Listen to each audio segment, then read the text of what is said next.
Kerajaan Aceh Darussalam. Ditulis dalam buku sejarah yang dibaca anak-anak kita. Kerajaan Aceh Darussalam tidaklah besar dan pengaruhnya tidak sampai meluas melebihi wilayah Asia Tenggara.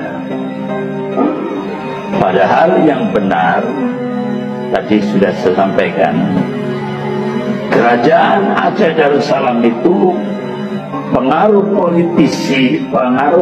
politik dan ekonomisnya itu mendunia, sangat besar sekali, dan itu diakui oleh pakar-pakar sejarah dari Barat, di antaranya Wilbert Campbell Smith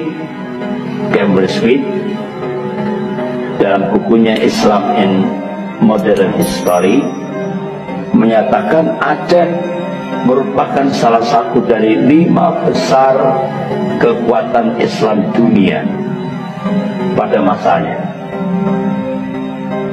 Jadi kerajaan Islam Aceh Darussalam itu 5 negara adidaya, 5 adidaya dunia. Ya kalau dibanding sama Majapahit ya tidak ada apa-apanya, apalagi dibanding Sriwijaya, ya kan, tidak ada apa-apanya. Aceh Darussalam itu lingkup dunia, jadi adidaya dunia waktu itu.